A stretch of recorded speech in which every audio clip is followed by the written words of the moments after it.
പട്ടാള സിനിമകളുടെ സംവിധായകനും ചെറിയ രീതിയിലൊക്കെ ഒരു നടനുമായ മേജർ രവിയുടെ വിവാദ പരാമർശത്തിനെതിരെ രൂക്ഷ പ്രതിഷേധവുമായി പച്ചക്കറി കച്ചവടക്കാരുടെ സംഘടനയായ കേരള വെജിറ്റബിൾ മർച്ചന്റ്സ് അസോസിയേഷൻ രംഗത്ത് വന്നു. ഞാൻ ഇറങ്ങി വന്നത് പട്ടാളത്തിൽ നിന്നാണ്, അല്ലാതെ പച്ചക്കറി മാർക്കറ്റിൽ നിന്നല്ല, അതാരും മറക്കേണ്ടതില്ല എന്ന മേജർ രവിയുടെ വിവാദ പ്രസ്താവനയാണ് ഈ പ്രതിഷേധത്തിന് ഇടയാക്കിയത്. പ്രസ്താവന പിൻവലിച്ച് പരസ്യമായി മാപ്പ് പറഞ്ഞില്ലെങ്കിൽ മേജർ രവിക്കെതിരെ ശക്തമായ നിയമ നടപടികളുമായി മുന്നോട്ടു പോകുമെന്ന് വ്യാപാരി സംഘടനാ ഭാരവാഹികൾ വ്യക്തമാക്കി. ഡൽഹിയിലെ CJP സമരവുമായി ബന്ധപ്പെട്ട് മേജർ രവി നടത്തിയ പ്രതികരണങ്ങളാണ് സോഷ്യൽ മീഡിയയിലും ഓൺലൈൻ മാധ്യമങ്ങളിലും വീഡിയോകളായും കാർഡുകളായും ഒക്കെ പ്രചരിച്ചത്. ഇത് ശ്രദ്ധയിൽപ്പെട്ട ഉടനെയാണ് അസോസിയേഷൻ ഈ പ്രതിഷേധവുമായി രംഗത്ത് വന്നത്. ലക്ഷക്കണക്കിന് ആളുകൾ അധ്വാനിച്ച് ജോലി ചെയ്ത് ജീവിക്കുന്ന ഒരു മേഖലയെ അപമാനിക്കുന്ന രീതിയിലാണ് മേജർ രവിയുടെ പരാമർശമെന്ന് വെജിറ്റബിൾ മർച്ചന്റ്സ് അസോസിയേഷൻ ആരോപിക്കുന്നു. അധ്വാനിച്ച് ജീവിക്കുന്ന സാധാരണക്കാരായ കച്ചവടക്കാരെയും തൊഴിലാളികളെയും നിസ്സാരവൽക്കരിക്കുകയും താഴ്ത്തിക്കെട്ടുകയും ചെയ്യുന്ന ഇത്തരം പരാമർശങ്ങൾ അങ്ങേയറ്റം പ്രതിഷേധാർഹമാണെന്ന് ഭാരവാഹികൾ ചൂണ്ടിക്കാട്ടി. തങ്ങളുടെ തൊഴിൽ മേഖലയെ വേദനിപ്പിച്ച പ്രസ്താവന ഉടനടി പിൻവലിക്കണമെന്നും മാപ്പ് പറയണം എന്നുമാണ് വ്യാപാരികളുടെ പ്രധാന ആവശ്യം. ഇതിനെ തയ്യാറായില്ലെങ്കിൽ കോടതിയെ സമീപിക്കുന്നത് ഉൾപ്പെടെയുള്ള നിയമ വഴികളിലേക്ക് നീങ്ങാനാണ് സംഘടനയുടെ തീരുമാനം. അടുത്ത കാലത്തായി മേജർ രവി നടത്തുന്ന പല പ്രസ്താവനകളും വലിയ രീതിയിലുള്ള വിവാദങ്ങൾക്കും പ്രതിഷേധങ്ങൾക്കും കാരണമാകുന്നുണ്ട്. നേരത്തെ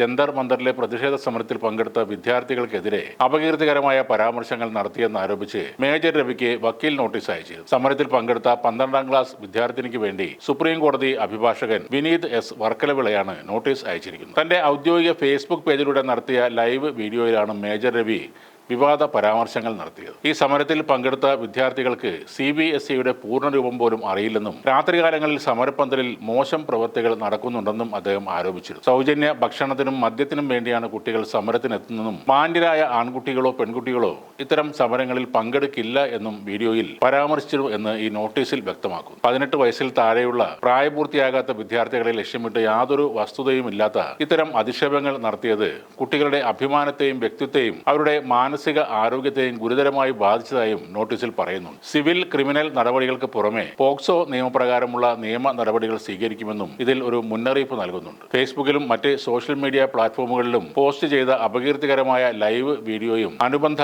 ഉള്ളടക്കങ്ങളും ഉടനടി നീക്കം ചെയ്യണമെന്നും ആരോപണങ്ങൾ തെറ്റും അടിസ്ഥാനരഹിതവുമാണെന്ന് സമ്മതിച്ച് അതേ ഫേസ്ബുക്ക് അക്കൗണ്ടിലൂടെയും മറ്റ് പ്ലാറ്റ്ഫോമുകളിലൂടെയും നിരുപാധികം പരസ്യമായി മാപ്പ് പറയണമെന്നും നോട്ടീസിൽ ആവശ്യപ്പെടുന്നു. മാനനഷ്ടത്തിനുള്ള പരിഹാരമായി 10 ലക്ഷം രൂപ നഷ്ടപരിഹാരം നൽകണമെന്നും ആവശ്യപ്പെട്ടിട്ടുണ്ട്. നോട്ടീസ് ലഭിച്ച് 5 ദിവസത്തിനകം ഈ ആവശ്യങ്ങൾ പാലിച്ചില്ലെങ്കിൽ കേസ് ഫയൽ ചെയ്യുമെന്നും വക്കീൽ നോട്ടീസിൽ വ്യക്തമാക്കും. മേജർ രവി എന്നൊരു പേര് കേൾക്കുമ്പോൾ സാധാരണയായി എല്ലാവരും ബഹുമാനിക്കേണ്ടതാണ്. എന്നാൽ ഇപ്പോൾ ഇത്തരം പ്രസ്താവനകളൊക്കെ നടത്തി ഏതാണ്ട് ഒരു അഖിൽമാരാർ ലെവലിൽ എത്തി നിൽക്കുകയാണ് മേജർ രവി. അദ്ദേഹം പ്രമാദമായ രാജീവ് ഗാന്ധി കൊലക്കേസിലെ പ്രതികളെ പിടികൂടാനുള്ള ഓപ്പറേഷനൊക്കെ നയിച്ച ഒരാളാണ്. അതേപോലെ പല സൈനിക ഓപ്പറേഷനുകളിലും പങ്കെടുത്ത വ്യക്തിയുമാണ്. ചില ആളുകൾ അദ്ദേഹത്തിന് പട്ടാളത്തിൽ കുശിനിപ്പണിയായിരുന്നുവെന്നും കുക്ക് രവി, മൈനർ രവി എന്നുമൊക്കെ കളിയാക്കി വിളിക്കാറുണ്ട്. അത്തരത്തിൽ അപമാനം നേരിട്ടത് കൊണ്ട് തന്നെയാകണം ഇപ്പോൾ താൻ പട്ടാളത്തിൽ നിന്നാണ് വരുന്നതെന്നും അല്ലാതെ പച്ചക്കറി മാർക്കറ്റിൽ നിന്നല്ല വരുന്നതെന്നുമൊക്കെ അദ്ദേഹത്തിന് പറയേണ്ടി വന്നത്. ഇങ്ങനെ പരിഹാസത്തോടെയുള്ള പേരുവിളികൾ ഒഴിവാക്കാൻ അദ്ദേഹത്തിനും മറ്റൊരു കാര്യം ചെയ്യാവുന്നതാണ്. എല്ലാ വിഷയങ്ങളിലും കയറി അഭിപ്രായം പറയാതിരിക്കുക, എന്ത് പറഞ്ഞാലും BJPക്ക് അനുകൂലമായി മാത്രം സംസാരിക്കുക എന്നീ കാര്യങ്ങൾ ഒഴിവാക്കിയാൽ തന്നെ